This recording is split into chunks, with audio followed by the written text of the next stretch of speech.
Oke, kita lanjut ya Pak Ustadz ya. Sekali lagi ya teman-teman, bantu tap-tap layarnya dulu buat panasin akun gitu untuk mencukupi syarat ya, mencukupi syarat. Jadi kalau ada tentara Romawi yang mau tombak kita nggak langsung hilang kitanya gitu loh ya. Kita berdiskusi dengan Bang Oki malam ini. Sebenarnya saya mengajukan tema agama yang relevan gitu ya untuk masa kini. Teman-teman semuanya, tema ini sebenarnya juga mau didiskusikan oleh pendeta Kristen dengan saya gitu ya. Cuma jadwalnya itu nabrak gitu loh teman-teman. Ya, ada Bang Oki, ada pendeta Kristen malam ini. Jadi saya bingung yang mana mau saya dulukan gitu. Ya udah, kita sama Bang Oki aja dulu kan, siapa tahu kita dapat peluru ya, terus dapat materi dari Bang Oki untuk mempertanyakannya juga nanti kepada Pak Pendeta Kristen. Tanya satu Kristen ya, dengan Kristen lainnya jawabannya beda-beda. Kita tanya 10 pendeta, ada 11 jawaban masalahnya kan gitu. Intermezzo sedikit ya teman-teman semuanya. Baik, agama yang relevan. Agama yang relevan untuk kita anut di zaman sekarang itu, apalagi di zaman modern yang ilmu pengetahuan itu sudah berkembang luas dan dapat diteliti ya teman-teman semuanya. Maka dari itu selain kita dapat meneliti dari agama tersebut, kita juga memakai akal yang telah diberikan oleh Tuhan semesta alam untuk menganut suatu agama. Kan kayak gitu ya teman-teman semuanya. Ya malam ini kita pembahasannya itu universal. Universalnya ini agak luas, dari konsep ketuhanan, terus masalah kitab sucinya, dan mungkin ya isi dari kitab suci tersebut.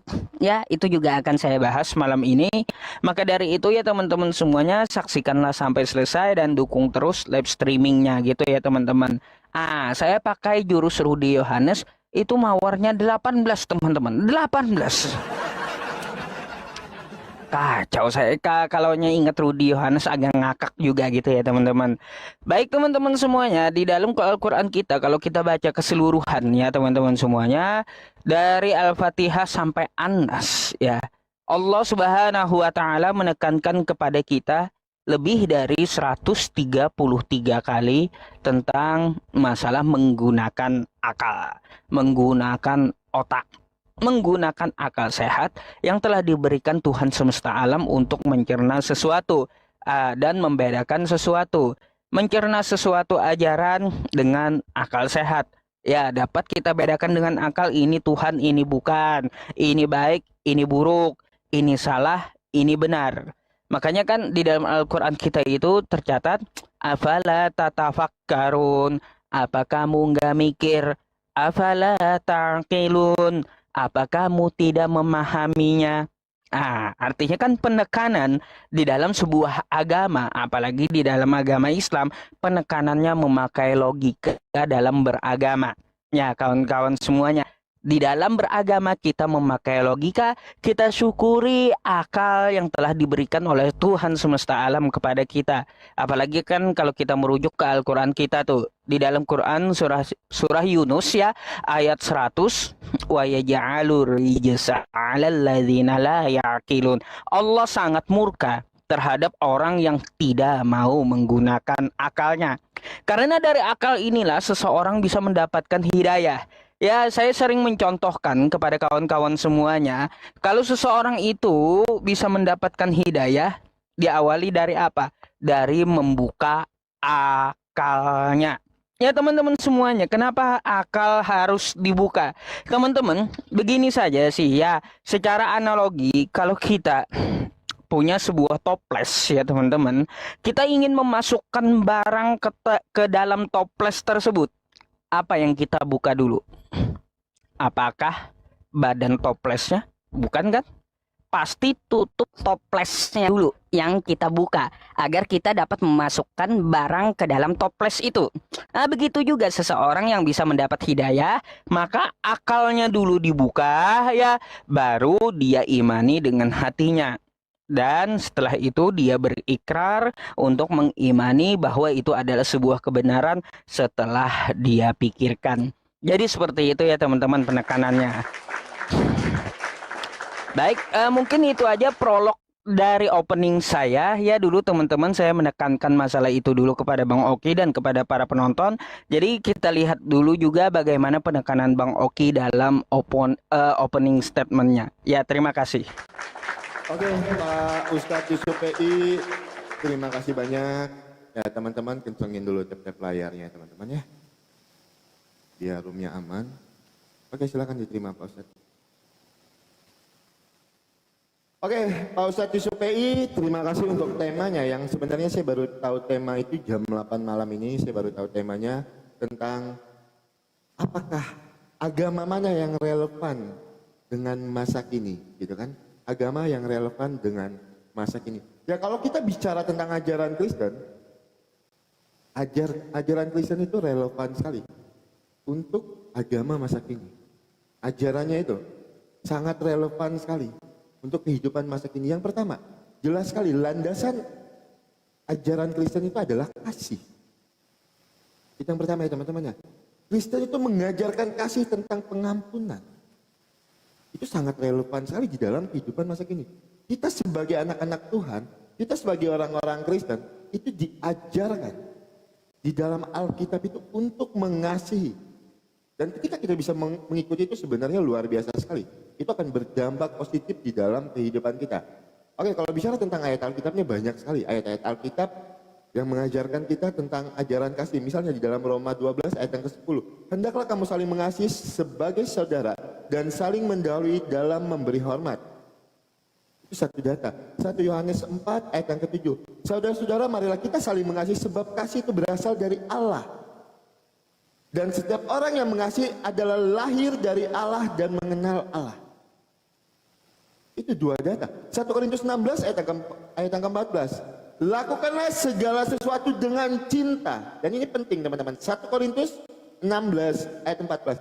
Ketika kita melakukan segala sesuatu atas dasar cinta, atas dasar kasih, maka akan berdampak positif dengan hal-hal yang kita lakukan. Maka poinnya juga akan positif. Yang kita hasilkan akan positif. Karena apa? Kita melakukannya atas dasar kasih. Dan itu ketika kita jalani di dalam kehidupan kita, itu sangat relevan sekali di dalam kehidupan yang sekarang. Kalau kita boleh jujur, banyak sekali sekarang anak-anak muda yang sudah melupakan kasih di dalam kehidupannya. Senggol dikit di media sosial, senggol balik di media sosial, ya kan? Itu. Senggol dikit di WA, senggol balik di media sosial. Karena apa? Dia tidak punya kasih di dalam dirinya. Tapi ketika dia punya kasih di dalam dirinya, ketujuh, sebab Tuhan adalah adil dan ia mengasihi keadilan. Orang yang tulus akan memandang wajahnya. Yesaya 42 ayat 1 sampai 4. Aku telah menaruh ruhku ke atasnya, dia akan menegakkan keadilan bagi bangsa-bangsa. Makanya sebagai bentuk keadilan Allah kita, sebagai bentuk keadilan sang sumber, Yohanes 3 ayat 16, karena begitu besar kasih Allah akan dunia ini, sehingga ia mengaruniakan anaknya yang tunggal, supaya setiap orang yang percaya tidak binasa, melainkan beroleh hidup yang kekal. Itu salah satu contoh sebagai bentuk keadilan sang Bapa, sang sumber yang diselamatkan. Yang diselamatkan adalah manusia, yang diciptakan menurut gambar dan rupa Allah, maka yang menyelamatkan juga harus manusia. Itu kalau kita bicara tentang keadilan. Nah, yang luar biasa sekali, poin yang ketiga, yang diajarkan Kristen itu apa? Pengampunan. Kristen itu sangat mengajarkan untuk pengampunan. Ampunilah orang yang bersalah kepadamu dan doakanlah orang yang menganiaya kamu. Sangat relevan ketika kita gunakan ajaran Kristen di dalam kehidupan kita yang sekarang, di dalam kehidupan modern ini. Itu sangat relevan sekali. Ayatnya di mana? Kolose 3 ayat yang ke-13. Tolonglah satu sama lain dan ampunilah satu sama lain jika ada alasan untuk mengeluhkan orang lain. Seperti Tuhan telah mengampuni kamu, kamu juga berbuat demikian. Karena Tuhan Yesus telah mengampuni kita dari segala dosa-dosa kita, maka kita juga harus mengampuni orang yang bersalah kepada kita. Kolose 3 ayat 13. Matius 6 ayat 14 sampai 15. Karena jikalau kamu mengampuni kesalahan orang, Bapamu yang di surga mengampuni kamu juga. Maka kalau kita bicara ajaran Kristen, ketika ajaran Kristen itu kita lakukan di dalam kehidupan kita yang sekarang, maka itu sangat relevan, maka itu sangat berdampak positif di dalam kehidupan kita. Mungkin itu aja. Terima kasih Pak Ustadz Yusuf. Baik. Oke, yang di YouTube jangan risau ya teman-teman yang di YouTube. Kalau hilang sebentar itu saya refresh gitu sebentar ya. Karena saya menggunakan satu perangkat gitu. Kadang-kadang kalau saya buka data di YouTube itu hilang gambarnya gitu ya. Jadi mohon maklum. Oke ya teman-teman semuanya yang 2.500 orang ya. Waduh, ya sangat antusias 2.500 orang. Teman-teman semuanya, ada sesuatu yang menggelitik ya yang saya pikirkan sehingga saya mengangkat tema ini sebenarnya. Apa itu? Nah, teman-teman, baik kalaunya dari prolog openingnya Bang Oki, dia menekankan dulu masalah kasih ya teman-teman. Saya harus katakan bahwa pertama kali kalau kita membuka Al-Quran kita, ya membuka Al-Quran kita, maka yang kita temui di ayat pertama Al-Quran kita adalah kasih ya teman-teman. Kasih dulu yang pertama. Ya, sebelum manusia itu mengasihi kepada sesama manusia, maka Tuhan semesta alam akan mengasihi makhluknya dulu. Ya, contoh ya, kasih Allah Subhanahu wa taala kepada makhluknya, kepada manusia, salah satunya dia memberikan nafas kepada seluruh manusia. Baik manusia itu beriman atau tidak terhadap dia, dia tetap mengasihi meskipun ya orang tersebut kufur atau kafir terhadap Allah Subhanahu wa taala. Ya kalau kita buka Al-Qur'an kita akan menemukan di Al-Fatihah ayat pertama, Bismillahirrahmanirrahim. Dengan nama Allah yang Maha Pengasih. Artinya Tuhan dulu mengasihi kita dengan memberi napas sehingga kita ya bisa mengasihi kepada makhluk-makhluk lainnya. Itulah ajaran kasih sebenarnya ya teman-teman. Nah, berkaitan tentang masalah ajaran kasih, kata Bang Oki, dia menekankan di Kristen itu ya relevan dong ya. Yang ditekankan di dalam agama Kristen itu adalah ajaran yang sangat mengasihi. Baik teman-teman semuanya, kita pernah menemukan ya sebuah ayat di dalam Bible-nya Kristen. Mungkin teman-teman juga udah tahu tentang masalah ayat kalau Anda ditampar pipi kanan, maka berikan pipi kiri. Kan kayak gitu ya. Kira-kira ajaran ini relevan nggak? Gitu loh Bang Oki. Ibaratnya nih ya Bang Oki ya, ada perampok masuk rumah kita ya, dia ambil motor kita. Lalu karena kita mengasihi, kita kasih mobil kita pula. Itu kira-kira masuk akal atau relevan nggak untuk kita bernegara gitu ya teman-teman? Kira-kira ya, kira-kira. Kan kalaunya ditampar pipi kanan, kasih pipi kirimu. Kalau kamu dirampok motormu, kasih mobilmu ya. Terus kalaunya ya anakmu diculik, maka kasih istrimu. Kacau ini Bang Oki, kacau. Jadi saya mempertanyakan konsep tersebut dulu kepada Anda. Ya, saya pertanyakan konsep kalau kamu ditampar pipi kanan, lalu kamu kasih pipi kiri, itu di mana relevannya untuk kita anut ajaran seperti itu? Lain kan di dalam agama Islam. Ya Bang Oki. Kalau di dalam agama Islam, ada perampok masuk rumahmu, lawan kata Allah. Kalau kamu melawan perampok tersebut, kamu membela hartamu, kamu membela hakmu, maka kamu telah berjihad di jalan Allah ya, dalam membela hartamu dan dijamin syahid, dijamin surga karena membela harta ya teman-teman. Kalau di dalam Islam ya, kalau di dalam Islam ada perampok masuk rumah disuruh lawan. Nah, ini gimana di Kristen? Kalau ada perampok masuk rumah, rampok motor, apakah dikasih mobil? Atau perampok itu masuk rumah ya, masuk rumah karena kita mengasihi, ya kita biarkan aja harta kita habis gitu di gondol perampok, atau kayak gimana? Ah, ini relevan nggak dengan pemikiran kita?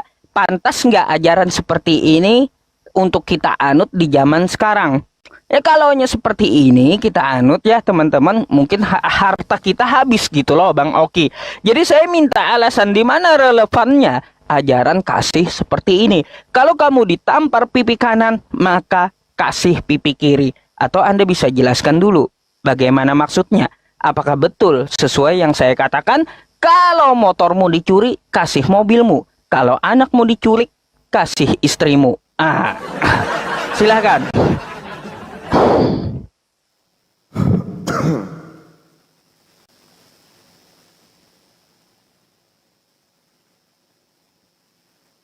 Oke, Pak Ustadz Yusupei boleh diterima dulu. Ya teman-teman, jadi ayat yang dikutip Pak Ustadz Yusupei di dalam Matius 5 ayat yang ke-39. Jika seseorang menampar pipi kananmu, berikanlah juga pipi kirimu kepadanya. Terus Pak Ustadz Yusupei membawa narasinya dan menganalogikan, misalnya ada perampok masuk ke dalam rumah, ada perampok masuk ke dalam rumahmu, terus kamu kasihkan semua barangmu. Satu yang saya garis bawahi, itu konsepnya udah berbeda Pak Ustaz. Gitu. Ajaran kasih yang ditekankan di dalam Matius 5 ayat 39 ini, maksudnya gini Pak Ustaz. Jika ada orang yang menyakiti hati kita, jika ada orang misalnya yang ngomongin kita di belakang, ada orang yang misalnya melukai hati kita, ada orang yang menyinggung keluarga kita, maka wajiblah kita untuk mengampuninya. Maka wajiblah kita untuk mengampuninya. Dan itu diajarkan oleh Tuhan Yesus. Jadi ketika pipi kananmu ditampar, berikan juga pipi kirimu. Gitu. Makanya di dalam ayat Alkitab itu jelas ya Pak Ustaz ya. Markus 13 ayat yang ke-13. Kamu akan dibenci oleh karena namaku, tapi yang bertahan sampai pada kesudahannya, ia akan diselamatkan. Makanya Pak Ustaz, kami itu diajarkan untuk mengasihi orang yang membenci kami. Itu Pak Ustaz. Nah kalau kita bicara tentang perampok, perampok tadi, seperti apa bentuk kasih kita terhadap perampok? Misalnya, dia datang, gitu kan? Dia datang ngancam, gitu. Ya kalau mau ambil aja. Misalnya ya, ini Pak Ustadz ya, mereka berlima, kita lawan, kita ini sendirian di dalam rumah. Kita lawan, ya kita mati sia-sia untuk apa? Ya buat apa? Itu. Ya kalau memang perampok itu mau mengambil, silahkan Pak Ustadz, ambil. Gak masalah. Toh kita ngelawan juga, kita mati, ya kan? Ya buat apa? Ya kita ikhlaskan, toh kita yakin kok Tuhan akan mengganti dengan lebih dari itu Pak Ustaz. Tuhan akan mengganti lebih dari itu. Dan hukuman Tuhan itu adil. Kita serahkan semuanya kepada Tuhan. Itu kalau kita bicara tentang ajaran kasih Pak Ustaz. Nah sekarang yang ngerampok kita 5 orang, terus kita 1 orang kita lawan gitu Pak Ustaz. Apa? Nyerahin diri. Lebih baik kita menyerahkan nyawa kita atau kita menyerahkan harta kita. Harta bisa kita cari, tetapi nyawa tidak mungkin kita cari. Ya silakan ambil aja, ambil. Kalau saya ngelawan juga saya tidak bisa. Biar hukum Tuhan yang berlaku. Terus kita laporkan misalnya ke kantor polisi, Pak Ustadz, kita laporkan ke kantor polisi terus ditangkap. Lah itu hukuman dia Pak Ustadz. Di dalam negara itu hukuman dia. Itu yang harus dia dapatkan. Itu kalau kita bicara tentang ajaran kasih, ya Pak Ustadz ya. Itu kalau kita bicara tentang ajaran kasih, itu saya analogikan. Nah jadi misalnya Pak Ustadz, ayat di sini Pak Ustadz ya, dalam konteks pipi kiri dan pipi kanan bukanlah sekedar bagian tubuh aja Pak Ustadz, bukan cuma sekedar bagian tubuh aja, melainkan simbol kemampuan kita untuk menghadapi kejahatan dengan hal-hal yang positif. Itu adalah simbol Pak Ustadz, cuman bukan untuk bagian tubuh aja, itu adalah simbol Pak Ustadz. Simbol menghadapi sesuatu yang jahat itu dengan hal-hal yang positif. Saya dijelaskan sedikit, kalau Pak Ustadz nanti kurang mengerti boleh Pak Ustadz tanyakan. Oke, saya mau bertanya dulu dengan Pak Ustadz Yusupei. Pak Ustadz, kalau kita bicara tentang relevankah ajaran agama di dalam kehidupan yang masa kini? Saya mau derajat laki-laki dan perempuan. Derajat laki-laki dan perempuan iman Pak Ustadz Yusupei sama atau lebih besar laki-laki atau lebih tinggi perempuan? Karena apa Pak Ustadz? Kalau kita bicara agama, agama itu harus relevan di dalam kehidupan yang sekarang. Di dunia ini kan ada laki-laki dan perempuan, dan itu bergandengan, gitu ya. Nah, saya mau tanya dulu dengan Pak Ustadz. Saya belum menunjukkan data dan dalil saya. Saya mau tanya dulu dengan Pak Ustadz, apakah derajat laki-laki dan perempuan itu setara atau lebih tinggi laki-laki atau lebih tinggi perempuan? Dan kalau memang setara, tunjukkan saya data dan dalilnya, Pak Ustadz. Silakan Pak Ustadz SPI. Oke, saya akan jawab itu ya teman-teman. Ini artinya pertanyaan tentang masalah kesetaraan gender ya yang ditanyakan ya teman-teman. Baik, saya akan jawab dulu ya. Di dalam Quran surah An-Nisa, ar-rijalu qawwamuna 'alan nisa'i. Seorang laki-laki itu memimpin perempuan. Itu dari segi kepemimpinan.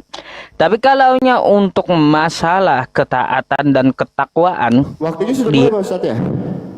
Udah. Oke. Kalau untuk masalah ketakwaan dan ketaatan, ya di hadapan Allah semua manusia itu sama. Semua manusia itu sama di hadapan Allah, hanya ketakwaannya yang membedakan antara manusia, baik dia bergender laki-laki maupun perempuan. Tapi kalau dalam kepemimpinan ya teman-teman semuanya, sudah ditakdirkan seorang laki-laki memimpin perempuan. Oke? Ya, itu dalam masalah kepemimpinan. Tapi di dalam gender itu laki-laki juga mempunyai keistimewaan dan perempuan juga mempunyai keistimewaan tersendiri. Pada faktanya, meskipun seorang laki-laki memimpin seorang perempuan, ya, pada faktanya kalau kita lihat hadis-hadis kita lebih memuliakan perempuan daripada laki-laki. Kok bisa? Ya contoh, ketika Rasulullah Shallallahu Alaihi Wasallam ditanya, ya Rasulullah, siapa yang aku turuti di dunia ini? Beliau menjawab apa? Ibumu. Pertama-tama dijawab oleh Nabi kita adalah perempuan. Terus siapa lagi ya Rasulullah? Ibumu. Ibumu. Terus yang ketiga kali siapa lagi ya Nabi ya Rasulullah? Yang ketiga ditanya yang keempat kalinya, ya baru bapamu. Kasihan kali bapak-bapak ini ya teman-teman. Kasihan kali gitu. Ayatnya memang memimpin perempuan, tapi yang dimuliakan lebih ke perempuan daripada laki-laki. Bayangkan kayak gitu ya teman-teman. Terus juga ya, terus seorang perempuan, ya seorang anak laki-laki, dia juga harus taat kepada ibunya. Yang utama itu ibunya, bukan bapaknya. Memang ayatnya wa wasainal insana biwalidayhi.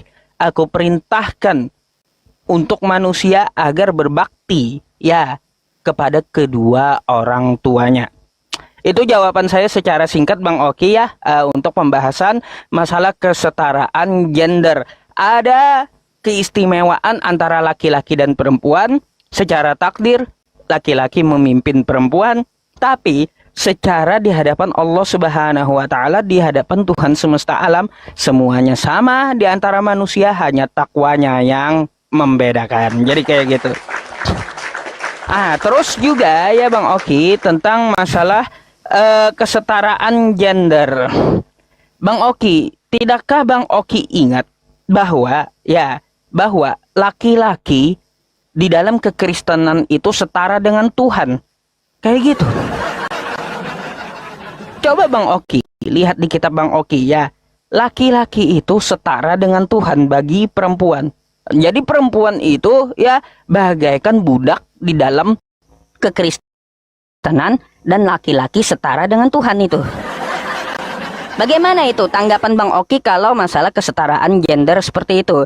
Ya, jadi seorang wanita harus tunduk kepada laki-laki sebagaimana wanita itu tunduk kepada Tuhan.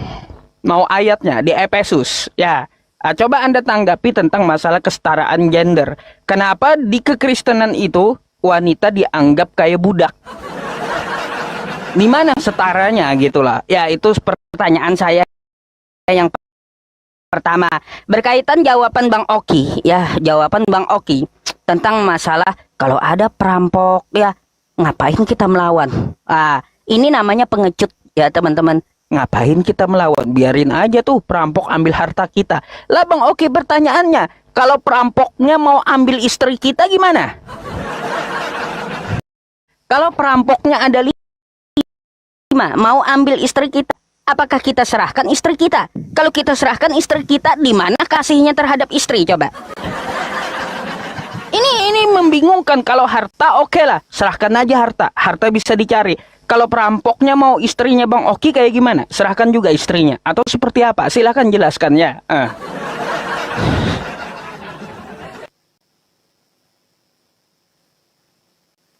Oke, teman-teman, silakan ya. Silakan Pak Ustadz diterima dulu. Ya, makanya saya bilang kan, Pak Ustadz itu membawa analoginya akan melebih-lebihkan lagi. Karena apa? Tujuannya apa?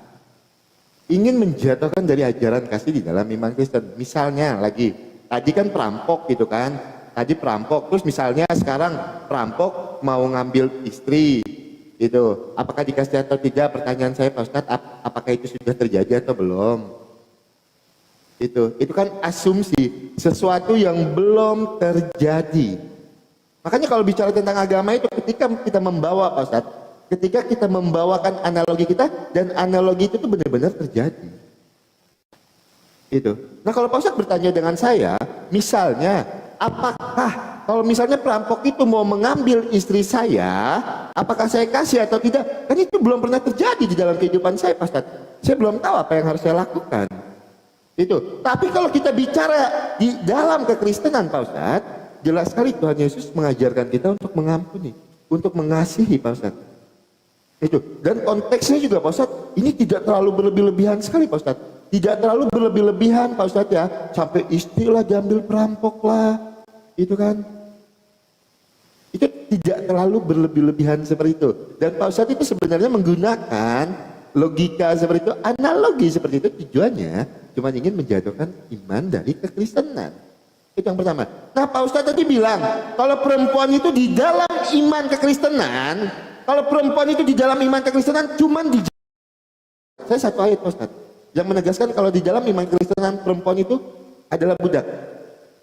Kok tertulis seperti itu ya, kalau perempuan itu di dalam iman Kristen adalah budak. Karena apa Pak Ustadz? Di dalam Kejadian 1 ayat 26 sampai dengan 28, Allah menciptakan laki-laki dan perempuan secara sejajar dan memberikan hak dan peran yang sama. Kejadian 1 ayat 26 sampai 28. Kejadian 1 ayat yang ke-27.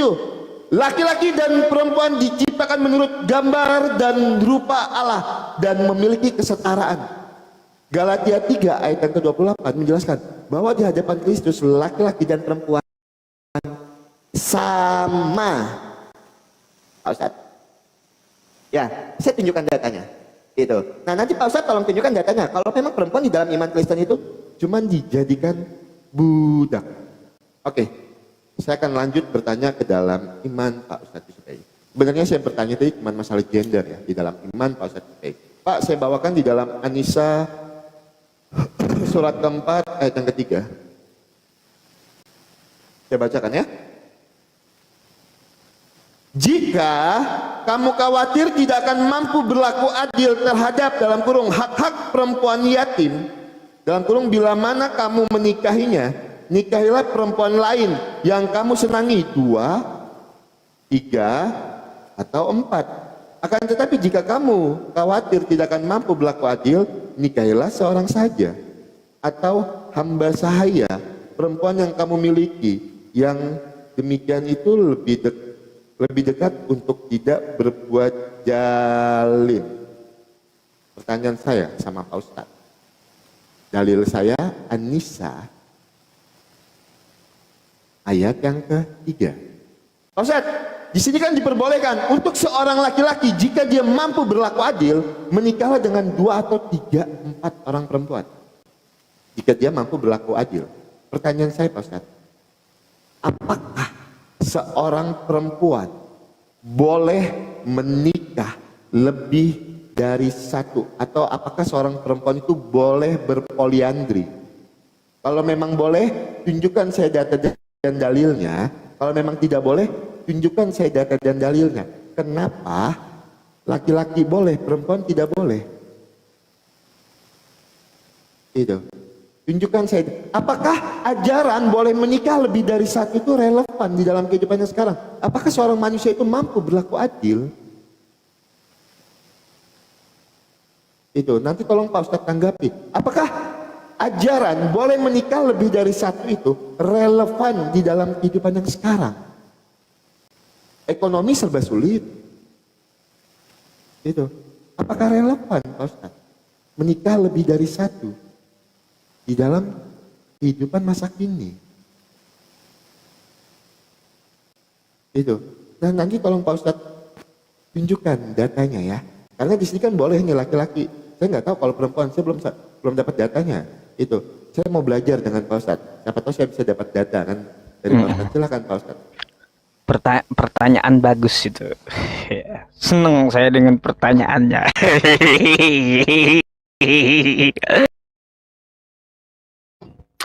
Teman-teman, sebelum menjawab Bang Oki, saya mau tanggapi dulu jawaban Bang Oki ya. Katanya itu hanya menjatuhkan iman Kristen yang saya pertanyakan. Lah, namanya aja kita kan membahas tentang masalah relevansi sebuah agama. Kan kalau hal tersebut terjadi gimana? Kan kayak gitu, ada perampok masuk rumah Anda, lalu dia menginginkan istri Anda.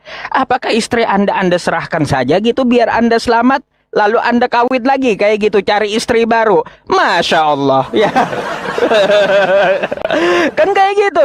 Tapi kan kalau di Islam ada perampok ingin istri saya ya masuk rumah. Oh, saya lawan mati-matian itu loh Bang Oki ya.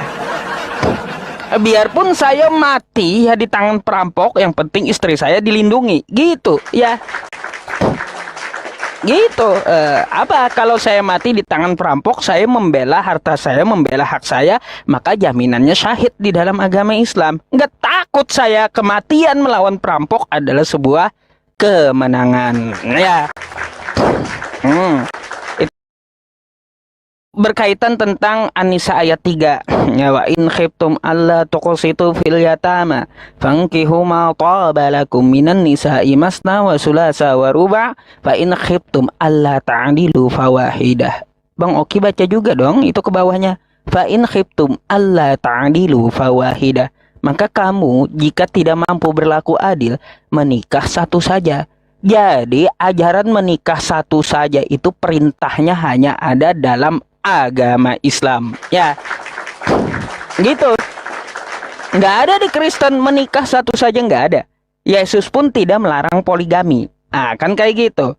Jadi ajaran menikah satu saja itu ada di dalam agama Islam, tapi boleh berpoligami katanya.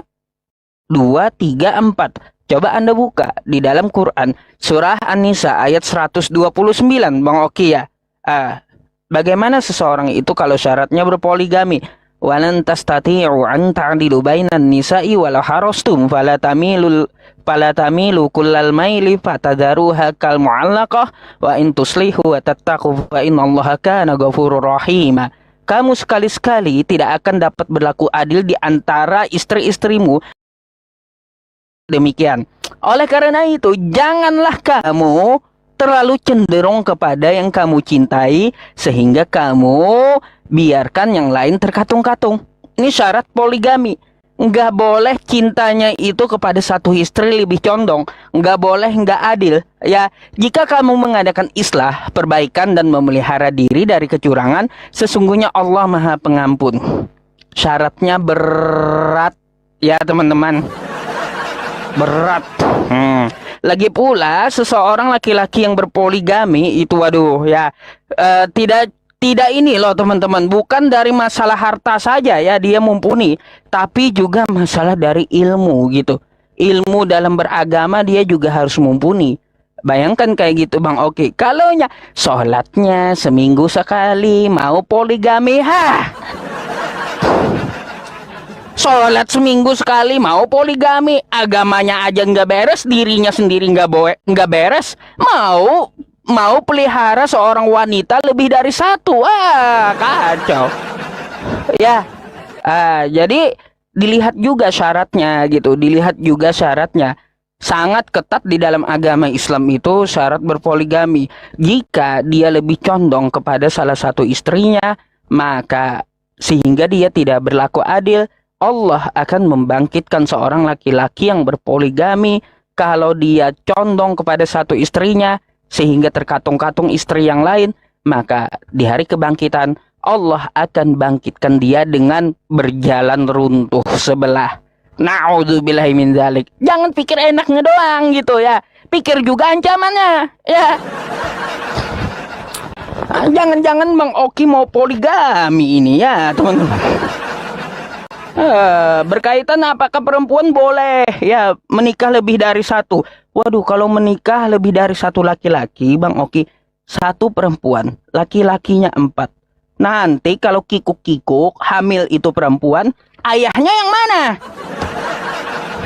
Ayo, ayahnya yang mana? Kalau satu laki-laki kan ada pelakunya itu laki-laki, itu pasti gitu. Ya, satu laki-laki itu pelakunya. Nah, sekarang kalau perempuan laki-lakinya 4, kalau perempuan itu hamil, yang mana ayah anaknya? Ayo. Pikirlah gitu ya. Silakan ditanggapi dulu. Saya belum bertanya, silakan.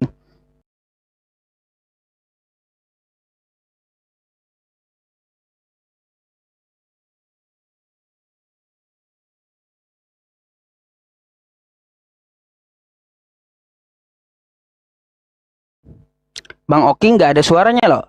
Bentar. Oke, dah. Belum mulai waktunya Pak Ustadz. Silakan dimulai dulu Pak Ustadz. Silakan diterima.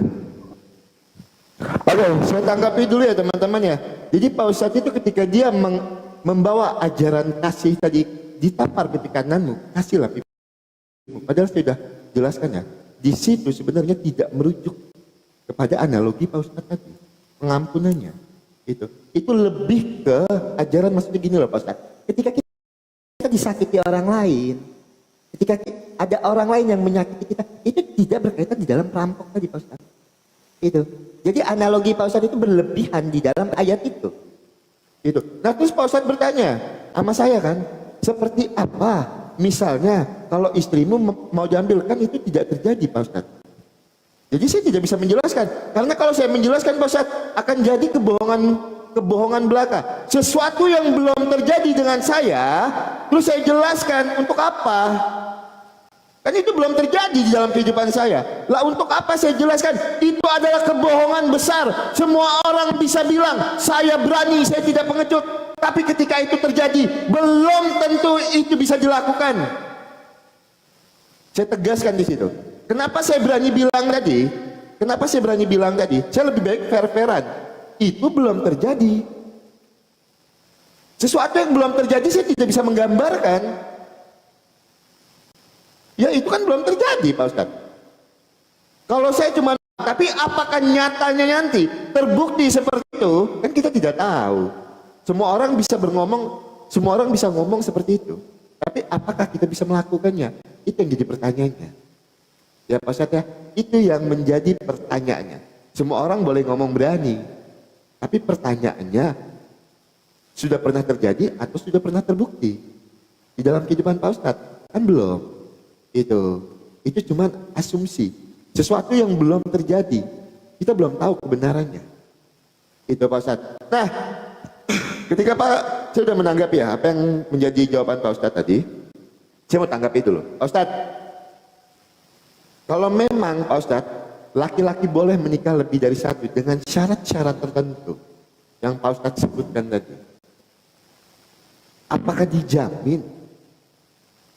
Yang pertama itu adil, yang kedua tidak melukai hati perempuan itu. Apakah itu bisa dijamin? Di mana rasa adilnya? Di mana keadilannya? Itu dulu. Di mana keadilannya Pak Ustadz? Kalau memang laki-laki boleh, sedangkan perempuan kan tidak boleh, berarti kan ada perbedaan. Di situ ada perbedaan kan? Laki-laki boleh menikah lebih dari satu dengan syarat-syarat tertentu. Lah kenapa kok perempuan tidak boleh menikah dengan syarat-syarat tertentu juga? Berpoliandri. Itu. Karena yang terjadi Pak Ustadz, ayat ini boleh berkata seperti ini Pak Ustadz. Tapi yang terjadi, boro-boro dipoligami Pak Ustadz. Diselingkuhin aja pelakornya digebukin. Diselingkuhin aja pelakornya diviralin. Gimana berpoligami? Di mana rasa adilnya? Di mana bentuk keadilannya? Itu. Coba saya minta sama Pak Ustadz, tanggapan Pak Ustadz ya, kita di luar konteks dari kitab suci itu loh. Kita bicara secara kemanusiaan kita dulu ya. Kita bicara secara kemanusiaan kita dulu. Pak Ustadz, apakah bisa dijamin orang yang sudah memenuhi syarat untuk berpoligami dan hati perempuan itu tidak tersakiti? Apakah itu bisa dijamin? Itu yang pertama Pak Ustadz. Dan yang kedua, di mana bentuk keadilannya? Ketika laki-laki boleh melakukan itu dan perempuan tidak boleh melakukan itu. Itu Pak Ustadz. Saya tidak berbicara melalui kitab suci dulu, tapi kita berbicara secara kemanusiaan dulu ya Pak Ustadz ya. Itu. Apakah ini bisa dijamin Pak Ustadz? Untuk perempuan itu tidak tersakiti. Nah, dan bentuk keadilan dari seorang laki-laki ini seperti apa? Itu. Kalau memang Pak Ustadz bisa menjamin perempuan itu tidak akan tersakiti, ya tidak apa-apa berpoligami. Tapi apakah benar-benar bisa dijamin kali? Itu Pak Ustadz. Silakan Pak Ustadz Yusuf ya. Oke.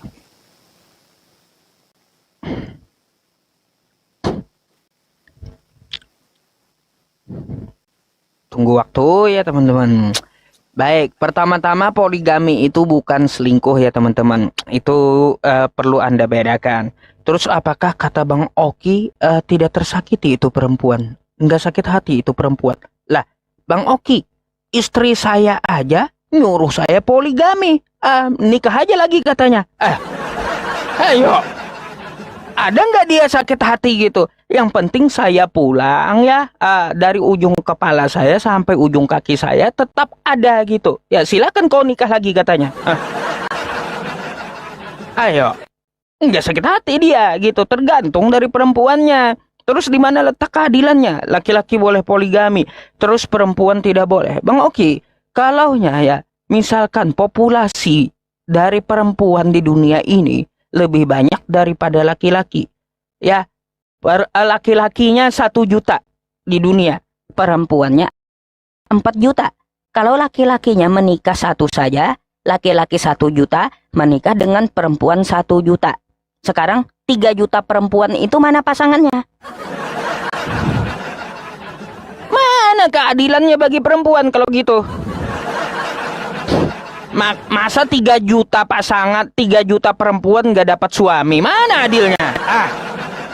Yang bener aja ya, kayak gitu. Terus dari Bang Oki tadi ya, kalau saya mengatakan kepada Bang Oki bahwa di Bible itu perempuan seperti budak ya Bang Oki. Nih Bang Oki, saya mau kasih tahu dulu sama Bang Oki ya. Di dalam Bible Anda tertulis kayak gini Bang Oki. Udah itu aja Bang Oki udah paham gitu, saya analogikan kayak gitu. Ya, Efesus 5:22 sampai 33. Apa dikatakan di sini? Hai istri, tunduklah kepada suamimu seperti kepada Tuhan. Bala, laki-laki kayak Tuhan, ya. Karena suami adalah kepala istri, sama seperti Kristus adalah kepala jemaat. Bang Oki, ini di mana adilnya ya? Laki-laki setara dengan Tuhan, sedangkan perempuan harus tunduk kepada laki-laki. Kayak budak aja udah ya. Ayo, di mana adilnya di sini? Hai istri, tunduklah kepada suamimu seperti kepada Tuhan. Wah, ini setiap rumah Kristen ada satu Tuhan rupanya ya. Makanya di sini istri kayak budak, perempuan kayak budak. Jadi seorang perempuan itu seperti budaknya tunduk kepada tuannya. Seorang istri tunduk kepada suaminya, udah bak tunduk seperti kepada Tuhan gitu. Ini ya ayatnya Bang Oki, di mana letak keadilannya ini? Ya, di mana? Di mana? Di mana? Di mana? Di mana? Ayo, saya minta jelaskan dulu ya tentang masalah ini. Ya, tentang masalah ini. Janganlah seperti itu dengan perempuan ya. Jangan seperti itu dengan perempuan. Berkaitan jawaban Bang Oki tadi di awal ya. Jawaban Bang Oki di awal tentang masalah ini Bang Oki. Oh, kata Bang Oki, itu kan perampok tidak terjadi di kehidupan saya. Jadi saya tidak dapat menjelaskan. Kalau tidak dapat dijelaskan, berarti ajaran ini memang tidak relevan untuk kita anut Bang Oki. Ya. Kan bisa aja terjadi. Udah saya bilang. Bisa aja terjadi, kan kayak gitu. Nah, kalau terjadi seperti itu bagaimana? Saya bukan framing Kristen, bukan, atau mau menjatuhkan Kristen, enggak. Kita ini si ajaran gitu. Bisa aja hal seperti itu terjadi. Perampok masuk rumah Anda, lalu dia bisa jelaskan. Lalu gimana petunjuk dari agama Anda kalau seperti itu terjadi ya teman-teman ya? Berarti Bang Oki ya, ajaran Anda tidak relevan untuk kehidupan suami istri, kehidupan rumah tangga gitu. Kalau dalam Islam kan jelas Allah jamin, kau syahid kalau membela istrimu. Perampok masuk rumah lawan, mati kamu syahid, surga jaminannya. Yang penting kamu membela istrimu. Itu gentleman di Islam ya teman-teman. Itu jawaban di Islam, ada relevan untuk apa? Untuk kehidupan. Jadi seperti itu Bang Oki ya.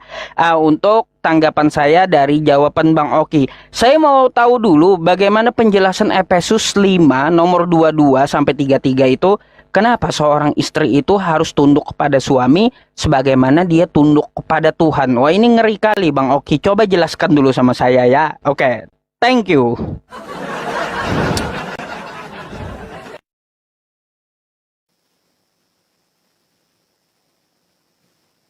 Pak Ustadz Yusufi, ya, makanya kalau misalnya, boleh di-mute dulu ya Pak ya. Kalau misalnya baca Alkitab itu Pak Ustadz, jangan dipotong-potong, dibaca seutuhnya. Oke Pak Ustadz, kasih Kristus adalah dasar hidup suami istri. Hai istri, tunduklah kepada suami seperti kepada Tuhan, karena suami adalah kepala istri, sama seperti Kristus adalah kepala jemaat. Dialah yang menyelamatkan tubuh. Karena itu sebagaimana jemaat tunduk kepada Kristus, demikian jugalah istri kepada suami dalam segala sesuatu. Hai suami, kasihilah istrimu sebagaimana Kristus telah mengasihi jemaat dan telah menyerahkan dirinya baginya. Jangan suka potong-potong ayat, Pak Ustadz. Itu, jangan suka potong-potong ayat, dibaca Pak Ustadz. Itu jangan cuma ambil ayat-ayat yang menguntungkan, ayat lain ditinggal, ya kan? Itu dibaca sampai ayat yang ke-25 Pak Ustadz. Kan Efesus 5:22 tidak berdiri sendiri. Ada Efesus 5 ayat 22, 23, 24, 25. Poinnya di mana Pak Ustadz? 25. Hai suami, kasihilah istrimu sebagaimana Kristus telah mengasihi jemaat dan telah menyerahkan dirinya baginya. Di mana di situ ada kata kalau perempuan itu diperbudak? Tunjukkan saya datanya. Di mana ada kata diperbudak di situ? Yang mana? Yang ada narasi di situ diperbudak. Saya minta datanya sama Pak Ustadz. Karena di sini Pak Ustadz mana ada? Hai istri, tunduklah kepada suamimu seperti kepada Tuhan. Emang kalau kita tunduk kepada Tuhan kita budak? Berarti Pak Ustadz, ketika Pak Ustadz tunduk dan patuh kepada Allah, itu adalah budak. Itu kan narasi Pak Ustadz. Sekarang saya balikan narasi itu. Itu narasi Pak Ustadz tadi ya. Itu Pak Ustadz beranggapan kalau laki-laki itu adalah setara dengan Tuhan. Nah, apabila kita tunduk kepada Tuhan, kita patuh kepada Tuhan, apakah kita budak? Itu narasi Pak Ustadz. Sekarang saya balikan. Ketika Pak Ustadz tunduk dan patuh, apakah sama seperti itu? Itu narasi Pak Ustadz sendiri. Ya, karena suami adalah kepala istri sama seperti Kristus adalah kepala jemaat, dialah yang menyelamatkan tubuh. Karena itu sebagaimana jemaat tunduk pada Kristus, demikianlah juga istri kepada suami dalam segala sesuatu. Maka sebagai seorang istri patutlah kalian tunduk dan patuh terhadap suami untuk hal-hal yang baik. Nah, sebagai seorang suami, kasihilah istrimu sebagaimana Kristus telah mengasihi jemaatnya. Luar biasa sekali Tuhan Yesus menyuruh kami, Pak Ustaz. Tuhan Yesus menyerahkan dirinya. 1 Korintus 6 ayat 20. Karena begitu besar kasih Allah akan dunia ini. Itu, Tuhan Yesus menebus kami dengan darahnya yang mahal. Maka kami juga disuruh mengasihi. Sama seperti Kristus mengasihi jemaatnya. Nah, tunjukkan saya datanya, Pak Ustaz. Ketika Pak Ustaz tadi berani bilang, kalau Efesus ini perempuan diperbudak. Tunjukkan kata-kata yang mana yang di situ bisa diartikan sebagai budak. Itu. Dari Efesus 22 sampai dengan 25. Ya Pak Ustadz ya. Kata-kata yang mana bisa kita artikan di situ sebagai budak. Bisa kita analogikan sebagai budak. Karena Pak Ustadz bilang tadi disuruh patuh kepada sebagaimana patuh kepada Tuhan. Lah, apakah kita patuh kepada Tuhan itu adalah kita budak? Lah, Pak Ustadz sendiri kan patuh dan taat kepada Allah. Itu Pak Ustadz sendiri kan patuh dan taat kepada Allah, Pak Ustadz. Kalau Pak Ustadz membawa analogi itu, Pak Ustadz sedang ketampol sendiri dengan analogi Pak Ustadz. Itu ya. Saya minta datanya di mana ayat ini ada pengertian budak di situ. Ada pengertian budak di situ ya. Tunjukkan saya dalil dan datanya, ayat yang mana, kata yang mana yang bisa diartikan sebagai kalau perempuan itu adalah budak. Sedangkan jelas-jelas di awal statement saya tadi, manusia itu diciptakan, laki-laki dan perempuan itu diciptakan sama menurut gambar dan rupa Allah, sejajar. Makanya Kristen itu tidak diajarkan berpoligami. Tidak boleh laki-laki itu menikah lebih dari satu. Ya, terlepas Pak Ustadz tadi bilang kalau istri Pak Ustadz mengizinkan, ya silahkan monggo. Gitu. Biarkan teman-teman yang di bawah menilai. Itu silahkan monggo. Ya kalau teman-teman ada yang mau daftar silahkan. Pak Ustadz lagi ini. Nah, saya mau tanya dengan Pak Ustadz. Tunjukkan dulu saya data. Saya tidak bertanya dulu ya Pak Ustadz ya. Gitu. Oke. Sorry ya Pak Ustadz, kalau ada keras berarti saya tidak Gak apa-apa, ya. Gak apa-apa. Itu malah lucu menurut saya.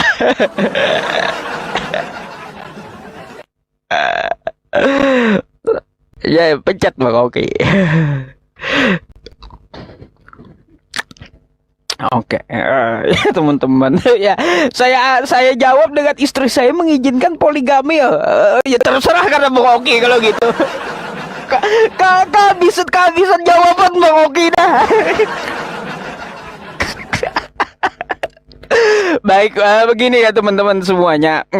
Begini, saya akan tunjukkan dulu sama Bang Oki ya, bagaimana kosakatanya bisa diartikan budak. Ini apa teman-teman ya? Nih ya, nih kalau saya ya menandai seperti ini ya teman-teman. Nih bentar-bentar Bang Oki ya, saya kasih tanda dulu biar Anda paham gitu ya. Demikian jugalah istri kepada suami dalam segala sesuatu ya. Apapun ya istri itu ya seperti budaknya suami dalam segala sesuatu ya. Dalam segala sesuatu gitu. Oke? Ah, ini artinya budak. Kata Bang Oki, kalau kita yang menyembah Allah, kita hamba Allah. Yang namanya hamba itu jelas budak udah ya. Ah, ini Bang Oki. Jadi ya seorang istri itu kepada suami, dia harus menyerahkan dalam segala sesuatu. Bayangkan, dalam segala sesuatu. Sebegitunya gitu ya. Gitu ini pengertiannya. Makanya saya bilang seorang istri itu, seorang perempuan itu di dalam kekristenan bagaikan budak Bang Oki kepada suaminya. Karena apa? Dalam segala sesuatu tidak ada pengecualian gitu ya. Itu makanya saya bilang kepada Bang Oki, mana narasinya bisa dibilang budak. Oke ya. Di ayat 24-nya, dalam segala sesuatu seorang istri itu harus tunduk kepada suaminya dalam segala sesuatu sebagaimana tunduk kepada Tuhan gitu. Ya kalau tunduk kepada Tuhan, kita artinya hamba Tuhan. Yang namanya hamba ya jelas budak ya. Sama tuh dengan ayat Anda tuh ya, seorang istri harus tunduk kepada suaminya sama seperti tunduk kepada Tuhan. Berarti istri itu budak suaminya, ya budak suaminya. Ngeri kali di Kristen kayak gitu, nggak ada kesetaraan gendernya, Bang Oki. Ya, apalagi perumpamaannya tadi, di situ kan sebagaimana suami mengasihi dirinya sendiri. Sedangkan istrinya mengasihi suaminya sudah bak seperti segala sesuatu dikasihi sebagaimana mengasihi Tuhan. Bayangkan, istri dituntut untuk mengasihi suaminya seperti mengasihi kepada Tuhan. Ya, sedangkan suami tidak seperti kepada Tuhan, tapi mengasihi diri sendiri. Udah apa ya? Timpang gitu loh. Kalau suami mengasihi diri sendiri, begitu pula mengasihi kepada istri. Istri mengasihi bak sebagaimana mengasihi kepada Tuhan untuk suaminya. Masya Allah ya. Aduh, ngeri itu Bang Oki ya, ngeri gitu. Ya makanya dalam segala sesuatu harus tunduk seorang istri kepada suaminya sebagaimana tunduk pada Tuhan. Artinya budak perempuan di Kristen itu untuk suaminya ya. Kalaunya di Islam memang saya udah katakan ar-rijalu qawwamuna 'alan nisa'i gitu. Ya, masuk akal dalilnya gitu loh Bang Oki ya. Saya mau berpindah ke pembahasan yang lain teman-teman setelah ini. Sebenarnya selain masalah kesetaraan gender yang dibawakan oleh Bang Oki, masalah kasih gitu ya. Saya ada yang perlu dipertanyakan juga tentang masalah konsep ketuhanan. Saya udah dapat poinnya di awal tadi dengan Bang Oki ya teman-teman, tentang masalah perampokan tadi. Bang Oki tidak bisa menjelaskan, artinya ya saya bisa menilai bahwa ajaran ini tidak bisa saya pegang untuk kehidupan saya, tidak sesuai relevansinya untuk hidup saya. Kita bisa berandai-andai kalau itu terjadi bagaimana ajaran agamanya memandu untuk kejadian seperti itu. Nah, begitu maksud saya Bang Oki.